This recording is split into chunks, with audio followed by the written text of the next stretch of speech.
Bueno, buenas tardes a todas, a todos por estar acá, por la espera, muchas gracias. Estamos muy emocionadas, muy conmovidas por conocernos personalmente con Celeste, con los familiares, el sobrino, las hermanas, con Santiago. Recién vienen del multifuero, así que todavía se está digiriendo todo lo que pasó en esta mañana. Bueno, estamos muy agradecidas por la presencia de todos y por estar en este lugar que es la Casa de los Trabajadores. Mi nombre es Pamela, yo soy parte de la Red contra la Violencia de acá del Valle del Conlara. Vamos a empezar un poco las organizaciones y después le vamos a dar lugar a los familiares y al abogado y después una instancia de preguntas. Era abril y nos encontrábamos en plena cuarentena. Nos llega una noticia por los medios. Una mujer se suicidó en la comisaría de Santa Rosa del Conlara. Se trataba de Florencia Magalí Morales, de 39 años de edad. El pedido de ayuda llegó desde Mendoza. Nuestras redes feministas están en todos lados. Así conocimos a Andrea, una de sus hermanas. Su desesperación y seguridad. Mi hermana no se suicidó, nos movilizó inmediatamente. Se trataba de una muerte en una comisaría, no en una casa ni en la calle, adentro de una comisaría, por lo que sabíamos que íbamos a necesitar vincularnos con organizaciones de derechos humanos. Surgían entre nosotros muchos interrogantes. ¿Qué pasó? ¿Cómo fue? ¿Se quiso suicidar? Muchas preguntas, solo una certeza. Todo lo que sucede dentro de una comisaría es responsabilidad del Estado. La justicia se iba encargando de construir una imagen de Florencia Magalí para que su hipótesis tenga sentido. Hablaban de medicación, evaluaron su forma de ser madre, abuela, de relacionarse con los varones. A Florencia la revictimizaron. Nosotras escuchábamos anécdotas, proyectos de su familia, relatos de sus amigas sobre cómo era Florencia. Escuchábamos a las personas que en verdad la conocían. Luego, el qué hacer. ¿Qué hacemos? ¿Cómo nos juntábamos? Estamos en pleno encierro con medidas sanitarias estrictas. Nosotras sabemos que el silencio solo es cómplice del patriarcado, de la injusticia. Sabemos que decir, visibilizar y preguntar es por lo menos una manera de incomodar a quienes revictimizan, a los agresores. Cada una desde su lugar, desde su organización, desde su realidad, de los propios miedos e incertidumbres, nos juntamos a través de la virtualidad. En el Valle del Conlara, la Red contra la Violencia desde Merlo, la Mesa de la Mujer desde Carpintería, extendiendo los vínculos con las compañeras de Ninguna Santa desde San Luis Ciudad. Juntas, el ingenio, la creatividad, el dolor transformado en organización, en acción, en pedido de justicia. Empezamos a ampliar nuestras redes con otras organizaciones de la provincia y del país. Nos pusimos a trabajar con Santiago Calderón, conocimos a Celeste, su otra hermana. Empezamos a hablar en los medios, a expresar nuestros reclamos a través de comunicados y luego se instaló el 5 de cada mes como un día que no pasará más desapercibido. Las marchas en Santa Rosa. Las pibas rompieron el silencio en el pueblo, se animaron a llenar las calles con carteles, con canciones, con la estrella frente a la comisaría número 25. Cada 5 en la ciudad de San Luis, en Villa Mercedes, en Santa Rosa, un pedido en las calles, sin conocernos gritamos lo mismo. Nadie se suicida en una comisaría. A Magalí Morales la mató la policía. Vinieron los videitos, las adhesiones, llegaron de todo el país, de otros países. El Frente Popular Darío Santillán de Valle del Conlara y Tras la Sierra, la Asamblea Permanente por los Derechos Humanos, ACL Mendoza, la Campaña Nacional contra las Violencias hacia las Mujeres, el FOL, Frente de Organizaciones de Lucha, la Malona Colectiva Feminista de Mendoza, SUTE, Sindicato Unido de Trabajadores de la Educación de Mendoza, las Pibas del Agua de Mendoza, CDA, Colectivo de Difusión Anarquista Mendoza, Radio La Bulla, Ciudad de San Luis, Mesa de Trabajo de los Derechos Humanos de Tras la Sierra, Las Ortigas, Santa Rosa de Conlara, Centro Cultural La Parra, Red de Infancias Robadas, Colectiva Las Guarangas, Movimiento Feminista Valle de Uco, Colectivo Feminista por el Derecho a Decidir San Carlos Mendoza, La 25 Diversa, Radio Comunitaria Las Chacras FM 104.9, Secretaría de Género y Derechos Humanos, Municipalidad de La Paz, San Javier, Las Zorras, Tras la Sierra y Valle del Conlara, Correpi, Coordinadora contra la Represión Policial Institucional, Tatagua, Colectiva Feminista Conurbano Sur, Corriente Nacional Loana Bernis, Las Rudas, Colectiva Feminista de Villa Mercedes, Identidad Marrón, Colectivo de Personas Marrones, Diversidad Red Com Sur, ADU, Asociación de Docentes Universitarios, ATE San Luis, Colectivo Aquelarre de Villa Mercedes, CTA Autónoma San Luis, Tati Almeida, Madres de Plaza de Mayo, línea fundadora, Mariana Carvajal, Estela Manzano, médica tucumana, Mujeres de Chaco, Trelew, Mendoza, Rosario, Río Cuarto, Cava, Lanús, Capilla del Monte, Neuquén, La Plata, Buenos Aires, La Pampa, San Juan, Misiones, Mar Chiquita, Morón. Artistas como Tita Prince, Sara Eve, Zuleika Esnal, actriz, escritora feminista. Mujeres de otros países, de México, de Uruguay, Brasil, Venezuela, España, Puerto Rico y Chile, acompañaron este reclamo. Nacionalizamos la causa. La propia ONU la reconoció dentro de las más de 255 femicidios ocurridos en la Argentina durante este año. Revertimos la idea del suicidio para reconocer que fue un feminicidio. Reconocer que si bien la muerte fue en la comisaría, no se trataba de un hecho policial. Las organizaciones le pusimos nombre y apellido a los responsables de dilatar la causa.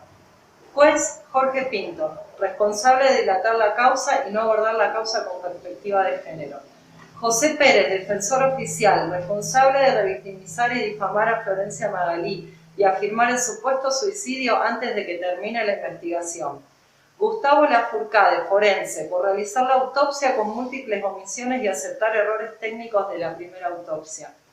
Roberto Silvestre, fiscal, por no solicitar la aplicación de protocolos para la investigación de femicidios vigente en la provincia, ni cuestionar la primera autopsia.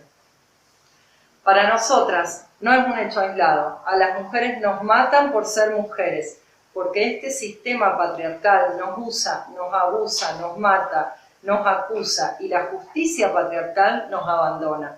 Pero estamos organizadas, seguimos generando redes, somos muchas y no vamos a parar hasta que se haga justicia. Florencia Magalí Morales vive en cada reclamo.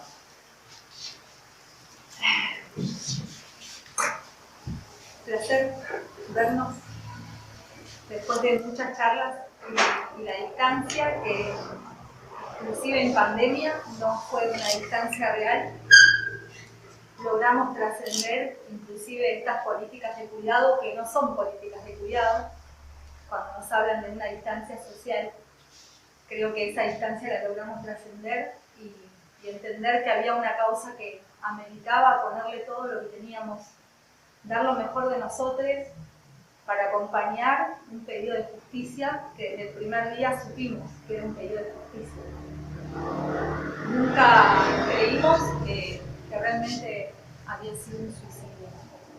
Eso para que nos lleven a la familia de saber que nosotros siempre creímos, ¿no? Y que creemos profundamente en aquello que escuchamos de una familia, de un reclamo. En este caso me toca hablar de un eje muy particular que tiene que ver con la niñez que también es víctima de la violencia de un Estado, con la niñez que también es víctima de la ausencia de un Estado.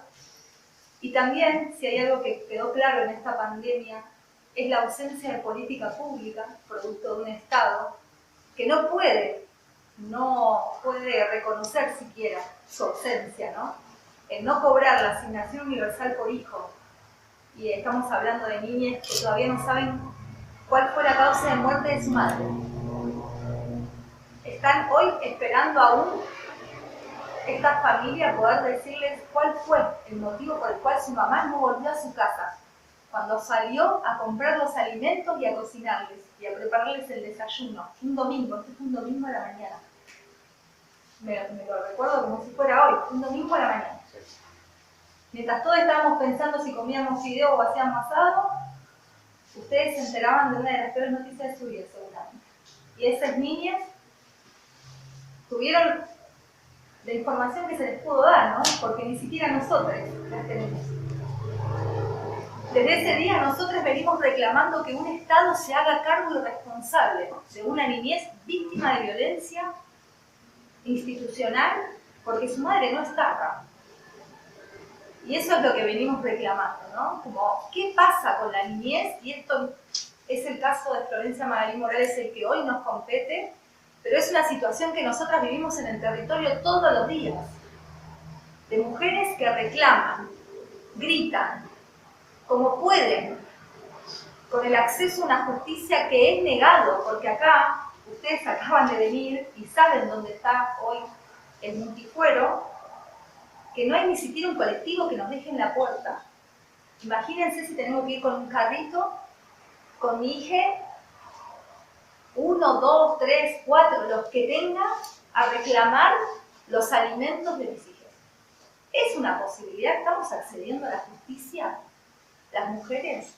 ¿Estamos accediendo a la justicia realmente? ¿Accedieron las niñas? Y esta pregunta la miro a Cele porque lo estuvimos hablando un montón de veces, porque no acceden a los derechos que tienen. Hoy no acceden. Educación pública. ¿Cómo accedemos a la educación pública en pandemia cuando no tenemos una computadora? Cuando la tarea hay que ir a imprimirla, hojas y hojas que nadie te reconoce ni te las paga, para que las niñas puedan hacer la tarea de la escuela. Alguien preguntó, yo pregunto a la familia que está acá presente, ¿alguien le llamó para preguntarle si tenían una computadora para que las 4 niñas de esa casa hicieran la tarea? No, nadie. Nadie. Escuchémoslo, por favor, nadie. Esto pasó en abril, mayo, junio, julio, agosto, septiembre, octubre, noviembre, diciembre, 8 meses. 8 meses. ¿Cómo esta familia le dio de comer a esas niñas? ¿Cómo esta familia le garantizó el derecho a la salud de la que tanto habla el Estado? De cuidarnos habla el Estado. ¿Dónde está el cuidado de esta familia? ¿Dónde está el cuidado de estos niños que son todos menores? 8, 12, 4 años. ¿Dónde está el cuidado de nuestras propias hermanas y mujeres? La tenencia de las niñas se la dieron a Celeste.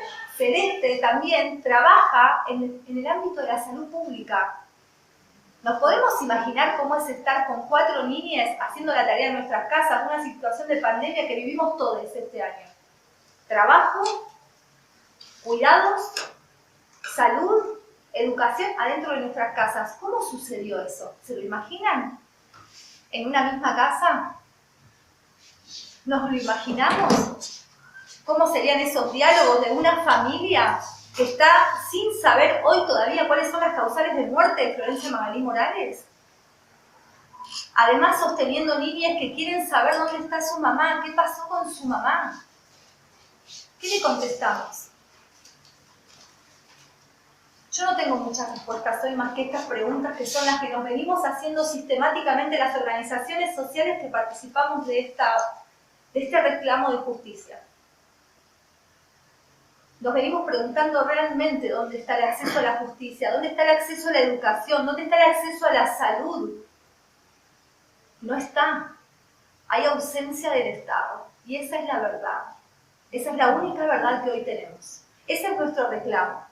Que hoy no solamente la justicia, sino todo el Estado se haga cargo, como bien lo dijo Pame, una muerte en una comisaría es responsabilidad del Estado. Punto.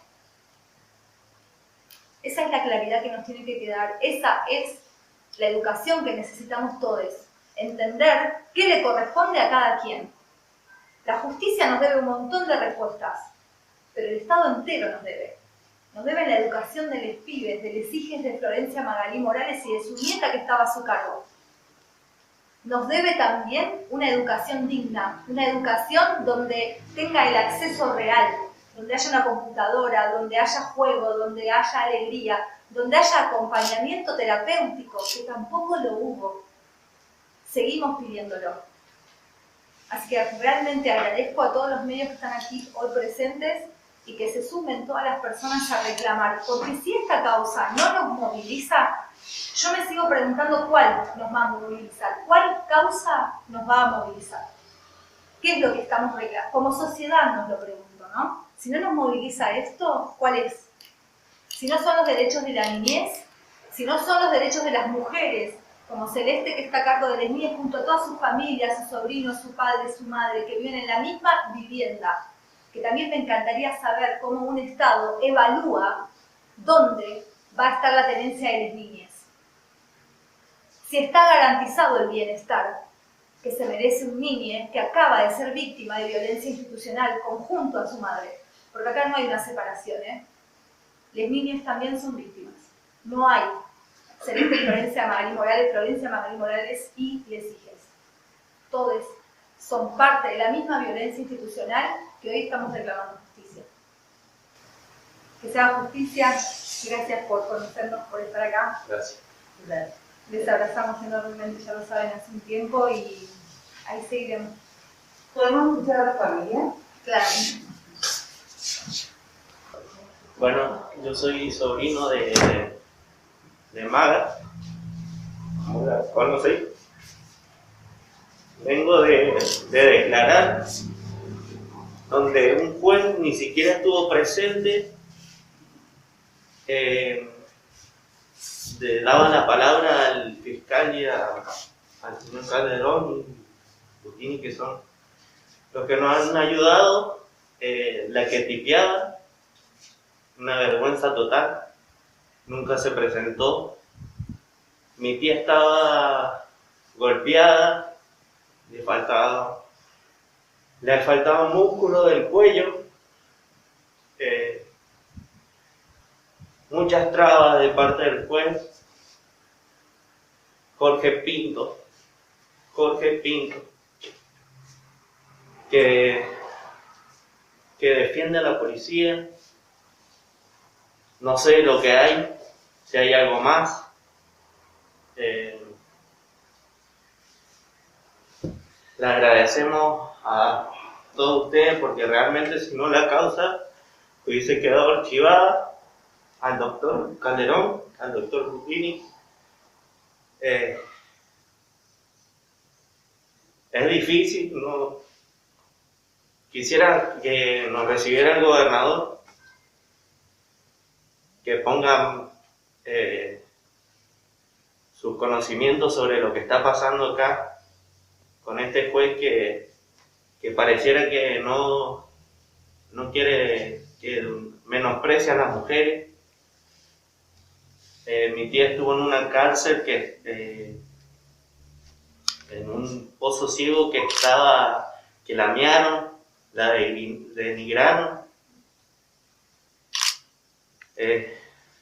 y da mucha bronca e impotencia. Un comisario Clavero que me dijo en la cara, mirándome a los ojos, me dijo: no, su tía se suicidó.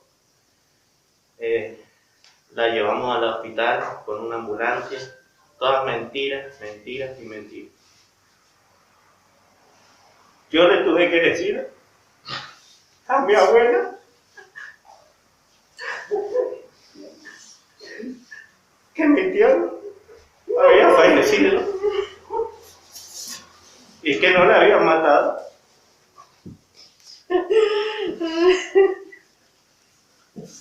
Ella le puso el nombre a mi hijo. Mi hijo se llama León por ella, porque ella siempre dijo que mi hijo iba a ser un león, un peleador, y acá estamos peleándola. Lo único que queremos es justicia, que nos atienda el señor gobernador, se lo pedimos por favor, que nos atienda y que sepa de los conocimientos, que nos escuche. Nosotros no estamos lucrando con la muerte de mi tía.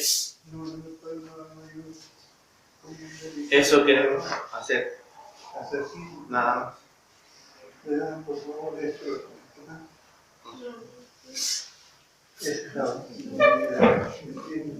Bueno, muchas gracias a todos por estar acá. Así como han dicho las chicas, hay mucha gente que no ha estado o no ha aparecido.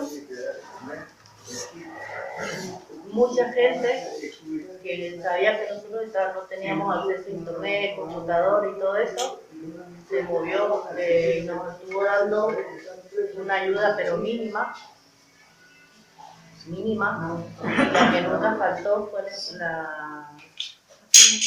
las maestras de los nenes, que aún sin conocerlos, cuando ellos llegaron a Mendoza, ellas lo recibieron sin pedir ningún tipo de explicación, solamente que se habían quedado sin mamá.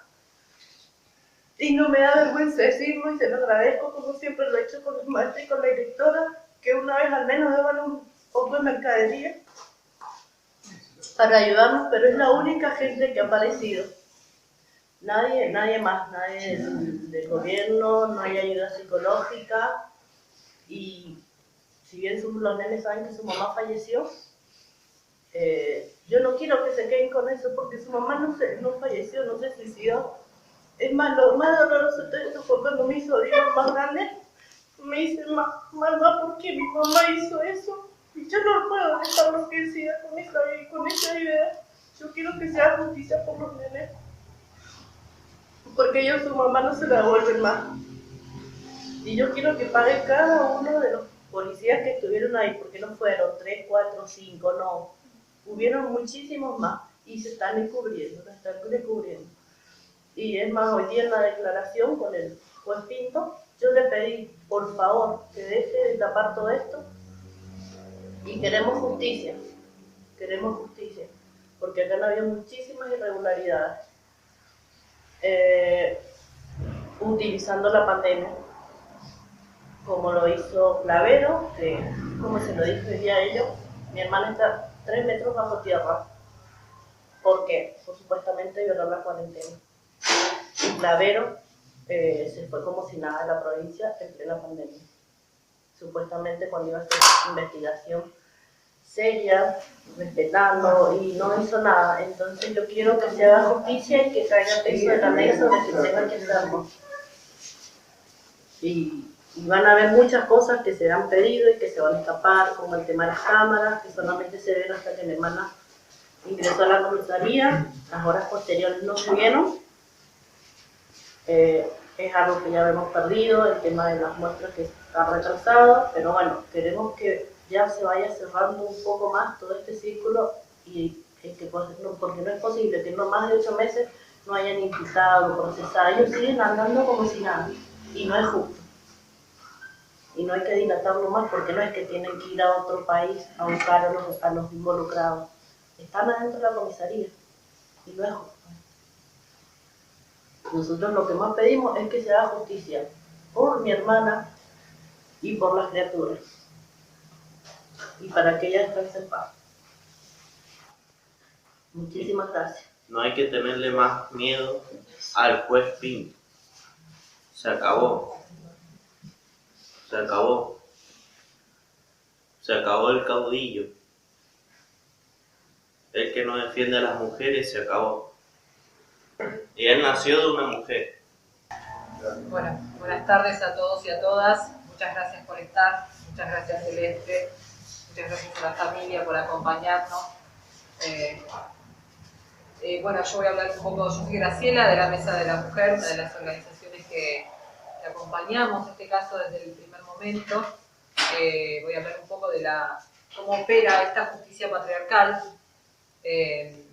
Y vemos que desde los inicios la causa está absolutamente plagada de muy graves falencias. No ha sido encarada desde el principio y continúa en la misma línea. No tiene ningún tipo de perspectiva de género, ni se ha investigado con la debida diligencia, reforzada como exigen tanto la Convención Interamericana de Derechos Humanos y la Convención Interamericana para prevenir, sancionar y erradicar la violencia contra las mujeres de Belén do Pará, de las cuales el país es parte, el Estado es parte. Por el contrario, se partió de una premisa fáctica absolutamente errónea, que es la hipótesis del suicidio, la que se intentó sostener por todos los medios, dilatando la investigación y desviando su curso en forma casi permanente durante estos 8 meses. La falta de perspectiva de género se evidencia en la inflexible aseveración del suicidio. Una mujer que se suicida en una comisaría. esto implica necesariamente aludir a una especie de desequilibrio emocional, mental. Es un clásico estereotipo de género. Una mujer es emocionalmente desequilibrada, histérica, mentirosa, depresiva, desbordada. Esa es la imagen que trataron de instalar desde un primer momento. No se analizó el contexto situacional, por qué ingresó a la comisaría Florencia, qué buscaba o a quién buscaba, quiénes le esperaban en su casa, qué motivó la discusión. Hubo una discusión con personal policial. ¿Qué fue lo que motivó esa discusión? ¿Por qué ella termina detenida? ¿Ella termina detenida por un motivo particular o por vulnerar la cuarentena un domingo por la mañana? Una mujer que sale a comprar alimentos para sus hijos y nieta, 3 niñas de 11, 7 y 3 años, ¿se suicida en una celda? ¿Se ponderó el contexto de subordinación, acaso con la autoridad policial? No se tuvo en cuenta tampoco la interseccionalidad de la discriminación. Una mujer joven, pobre, vulnerable, con tareas de cuidado, carga alimentaria, responsabilidades alimentarias respecto de la niñez, que no es nativa de esta provincia, que hacía poco más de un año que vivía acá, sin una red familiar cercana, sí, por medios virtuales, pero físicamente lejana. O sea, operaron múltiples factores que interactúan y ahondan aún más la discriminación. La debida diligencia presupone partir necesariamente de la hipótesis más amplia, que es el femicidio. Aún ante presuntos casos de suicidio, como quisieron instalar con este caso, la premisa es investigar bajo la hipótesis del femicidio a fin de evitar precisamente la pérdida de elementos probatorios, como ocurrió en este caso. Tanto el protocolo latinoamericano de investigación de las muertes violentas de mujeres por razones de género, como el protocolo que elaboró la Unidad Fiscal Nacional del Ministerio Público Fiscal de la Nación, que es un protocolo también para investigar femicidios, son obligatorios en la provincia de San Luis desde el 8 de abril, porque así lo aprobó el Superior Tribunal de Justicia, que aprobó una resolución del Procurador General en la que, sobre todo para el Ministerio Público Fiscal, establecía la obligación de aplicar estos protocolos. Y sin embargo, el fiscal de la causa jamás los mencionó, jamás los tuvo en cuenta, jamás los ponderó. La debida diligencia también implica imparcialidad, objetividad, eficacia, oportunidad por parte de todos los operadores del sistema, no solamente el Poder Judicial. Todos los operadores, policía científica, policía técnica, forenses, fiscales, los ministerios públicos, también tienen esa obligación, ese deber. Sin embargo, si hay algo que caracteriza esta causa, es la ausencia de todas estas cualidades. Acá se caracteriza por la parcialidad, la subjetividad, los prejuicios, ineficacia, inoperancia, dilaciones injustificadas, que redundan en pérdida de evidencia probatoria por el transcurso del tiempo. ¿Qué pasó con la ropa que tenía puesta Magalí en la celda? ¿Qué pasó con esas muestras que se extrajeron 3 meses después de producido el fallecimiento? El Poder Judicial parece olvidar que negligencias de estas características obstaculizan e impiden hallar con los responsables directos, naturalizan la violencia contra las mujeres y, en consecuencia, comprometen severamente la responsabilidad del Estado argentino ante organismos internacionales con los que tiene asumidas obligaciones, como el Comité CEDAW o el Comité de Derechos Humanos de la Organización de Naciones Unidas, con la Comisión Interamericana de Derechos Humanos, y hasta con la Corte Interamericana de Derechos Humanos, cuyas competencias fueron expresamente reconocidas por el Estado argentino. La extrema gravedad del devenir de la investigación, que lleva más de 8 meses de impunidad, sin que a la fecha haya imputados ni procesados, como dijo Celeste, nos ha llevado a convocar a diversas organizaciones internacionales de defensa de los derechos humanos de las mujeres que se especializan en litigio estratégico internacional, a fin de ponerlas en conocimiento de lo que está ocurriendo acá en esta tercera circunscripción judicial, que tomen cartas en el asunto. Muchas gracias. Bueno, ante que todo, saludarlos, agradecer por el apoyo de siempre, en representación, por supuesto, de la familia, a todas las organizaciones, a los medios, la importante función social que ustedes cumplieron, el respeto con que siempre se dirigieron hacia nosotros los profesionales, pero también a la familia, nunca politizando esta causa, y eso la verdad es que lo reconozco y lo valoro mucho. En relación a la causa, si bien hoy tuvimos buenas noticias, me refiero a la declaración de los familiares, esto surge de un pedido de nosotros, del particular damnificado, que consideramos primordial que se escuchara o que se tuviera en cuenta la palabra de la familia.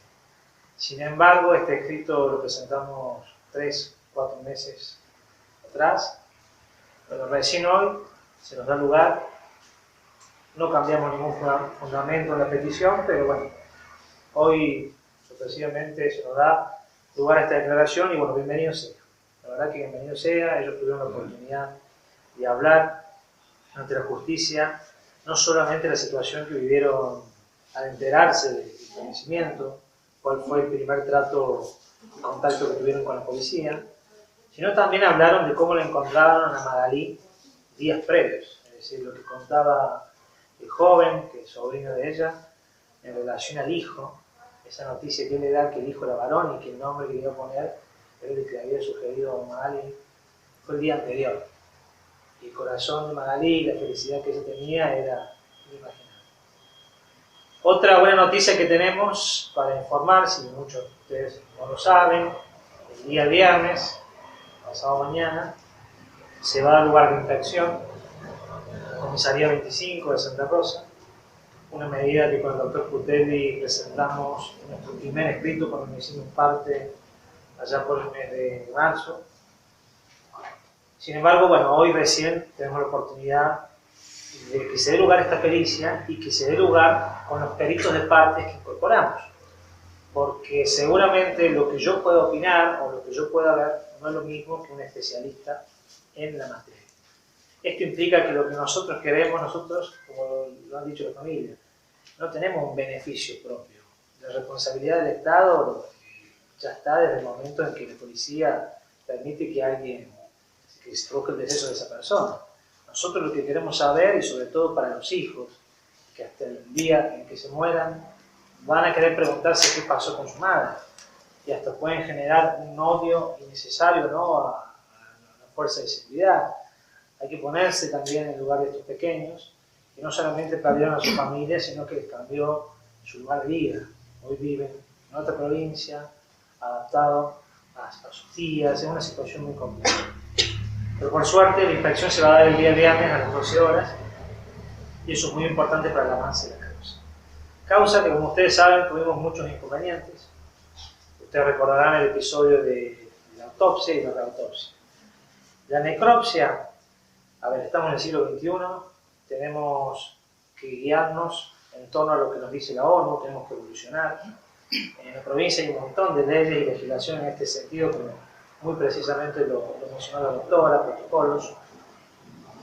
No es opcional elegir si investigo o no un abuso, si investigo o no el cráneo, sino que es una obligación del forense. Esa omisión, ese trabajo erróneo que cometió en aquel momento el médico forense, provocó que hoy en día estemos esperando muestras de la pampa para ver si podemos detectar o no cuál es el resultado de la causa de la muerte. Una reautopsia que nos llevó prácticamente 3 meses y que la reclamamos nosotros, no la reclamó el fiscal, no la reclamó el juez de instrucción, porque por el sistema inquisitivo que tenemos nosotros, el impulso de la investigación recae sobre nosotros. Esto lo hemos pedido nosotros. Y nos salió caro, nos salieron scratches de los noticieros, que nosotros retrasábamos la causa, y lo único que nosotros queremos es que se investigue con la verdad. Hemos sido muy respetuosos, nunca adelantamos algún resultado, sino que lo único que queremos es que se investigue correctamente. Una autopsia, o una reautopsia, mejor dicho, que nos intimaba en un plazo de 48 horas que la familia consiguiera un transporte para llevar cargado el cuerpo, además que se está cometiendo un error de garrafal porque no se cumple con la custodia de la prueba. La policía tiene que custodiar el cumplimiento del trayecto de la prueba, si no, no pueden plantear nulidad. el costo económico iba a recaer sobre la familia. ¿Por qué si la omisión, digamos, la insuficiencia de la primera autopsia es responsabilidad del médico? ¿Por qué la familia se tiene que hacer cargo de esta situación? ¿Qué pasa si la familia no cuenta con dinero?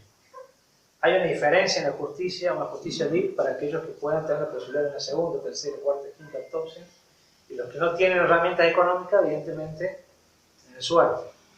Los que no tienen la posibilidad de un abogado, que, digamos, con los términos jurídicos exprese la voluntad de justicia. Por suerte logramos la reautopsia, por suerte este conjunto de forenses del mismo Poder Judicial coincidían con lo que decíamos nosotros, que faltaban elementos probatorios. Y bueno, por el momento, lamentablemente, a días de la feria judicial, no tenemos un procesamiento. Para ser claro también con la gente que nos apoya, el procesamiento implica la sospecha. Una mínima sospecha de la responsabilidad de un ilícito es suficiente para que el juez llame a un indagado. Hoy no hay ningún sospechoso sobre la muerte de Salvador. Y no solamente hablo de la investigación respecto si fue por homicidio, si fue por suicidio inducido, si hubo apremios ilegales, si le orinaron la celda, si la golpearon, si la maltrataron, si sabían que sus hijos estaban solos y dejaron que una vecina los custodiara, sino que me refiero a que es indispensable en toda investigación ir a fondo. No solamente en relación a la causa de la muerte, sino también al origen. ¿Por qué se le detiene a Magalí? Supuestamente por el incumplimiento del artículo 205. Para ser más preciso, ¿qué significa el 205? No acatar las medidas de aislamiento, que es una medida para protegernos a nosotros. ¿Cuál es el procedimiento en estos casos? Si vos incumplís, como se decía al principio y fue descartado por la Cámara de Seguridad que detuvieron la vía pública, que no es cierto, pero si vos incumplís, si saliste un día que no te correspondía por el DNI, se te hace un sumario, se te notifica, un chequeo médico y volvés a tu casa, que es el objetivo de, en ese momento, el presidente, permanecer en nuestra casa. Más aún si tenés menores a tu cargo, que estaban en conocimiento. ¿Qué pasó? Desde que la detienen hasta aproximadamente las 19 horas, gritos desesperados de por medio, estuvo totalmente incomunicada porque no pudo ver ni siquiera a su vecina y estuvo encerrada en un calabozo, como lo han definido los propios testigos policías que declararon. Los propios policías dijeron que era inhumano las condiciones con las que se encontraba. Y por supuesto lo vamos a averiguar y confirmar el día de hoy. Por lo pronto, agradecer a las organizaciones que nos han apoyado, pero esto depende pura y exclusivamente de la justicia. Lo que queremos lograr en esta etapa es el procesamiento, que se descubra la verdad, sobre todo para el futuro y para la identidad y el conocimiento de toda su familia, pero principalmente sus hijos y sus militares. Muchas gracias. Pasamos ahora a las preguntas. No, me preguntaba si esta pericia del viernes, después de tanto tiempo, puede llegar a develarse algo, ¿no? Porque ha pasado un montón de tiempo.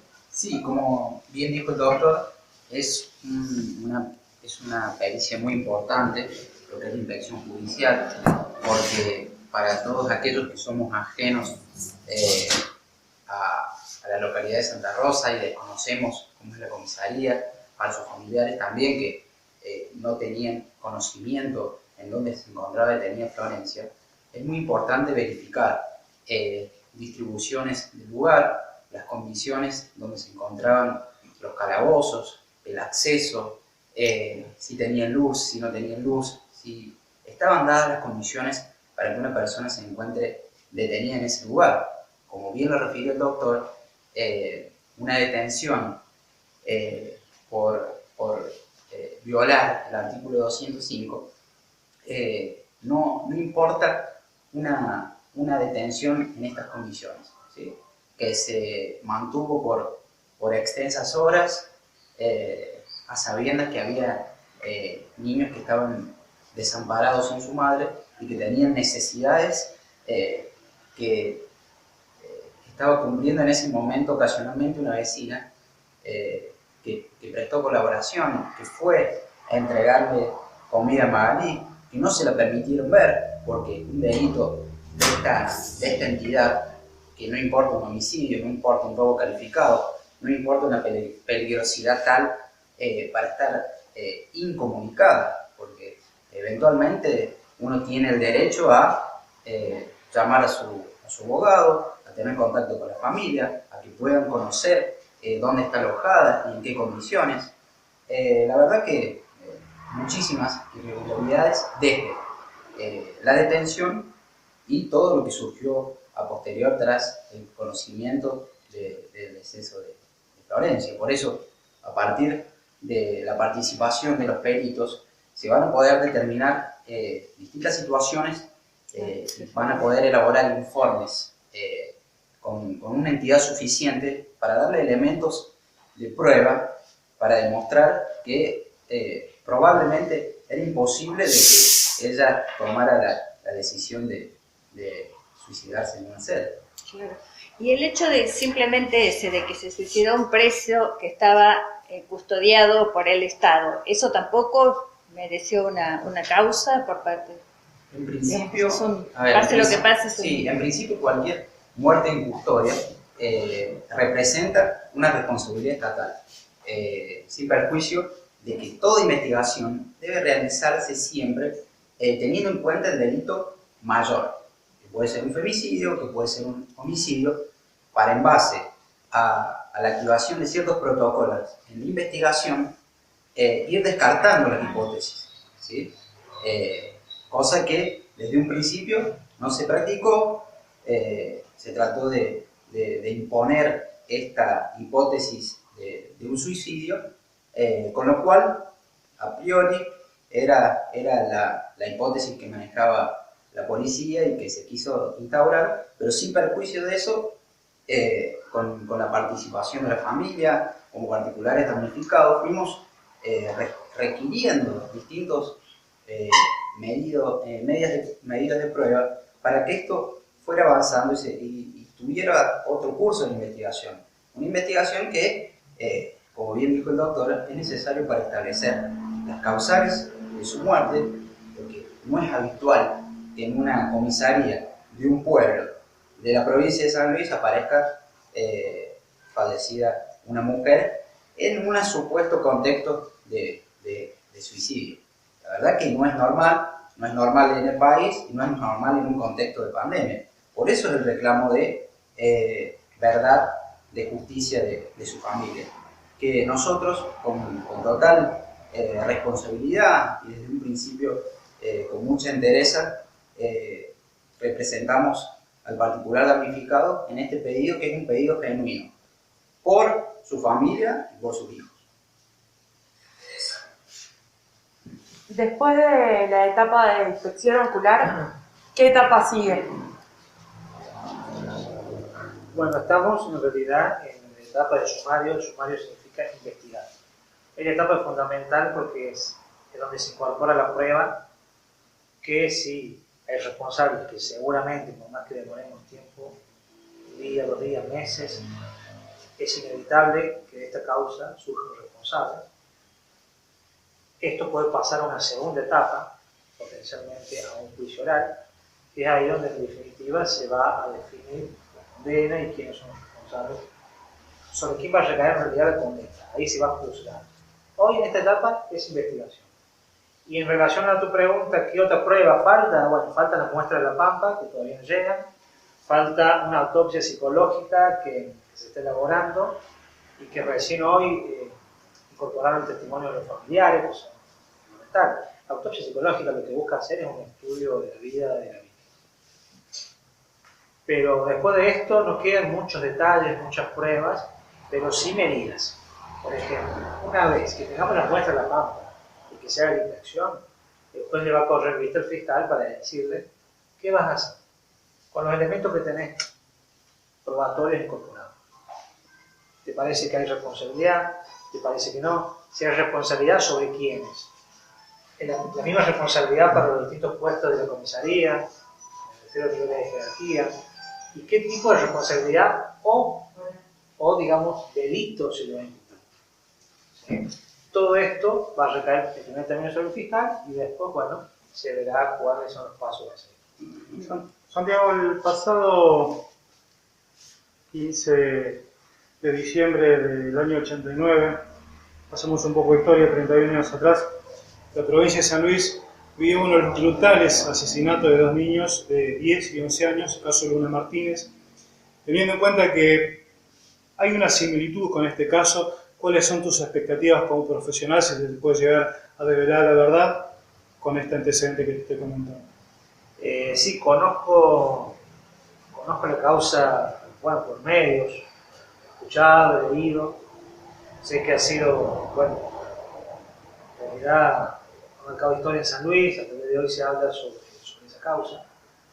No, yo tengo muchas expectativas. Yo no creo que va a ser que esta investigación va a quedar en nada de ninguna manera, sobre todo por los elementos de prueba, por las declaraciones de los testigos, por las lesiones que se encontraron en el cuerpo de Magalí, por ustedes, por la sociedad, por los organismos nacionales y por el bien de la justicia de San Luis.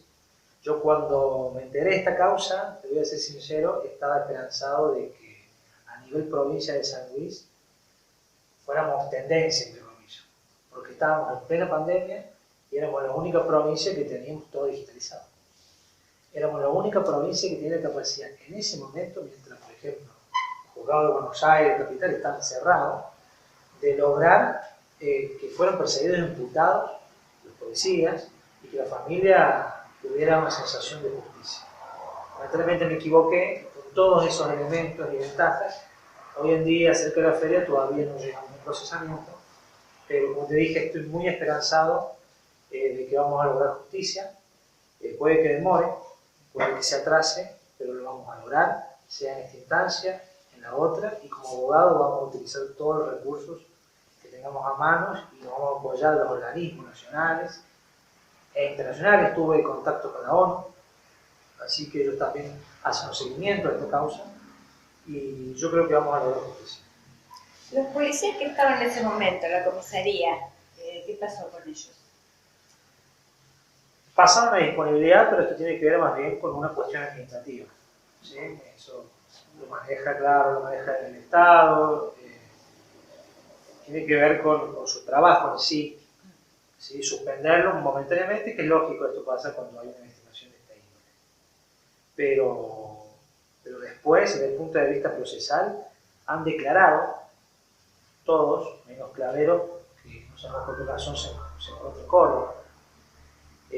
No lo sabemos, no hemos tenido explicaciones, pero el resto han declarado en carácter informativo. ¿Qué significa esto?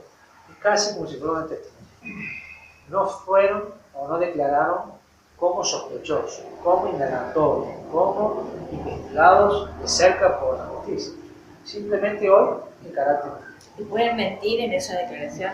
Y existe la posibilidad, lógico. No, pero quiero decir que no pasa nada, ¿no? Es como un testigo. Pero yo creo que sirve porque los condiciona. Si lo que declararon ahora en una indagatoria lo modifican, y bueno, seguramente el juez, el fiscal, lo van a juzgar por falso testimonio.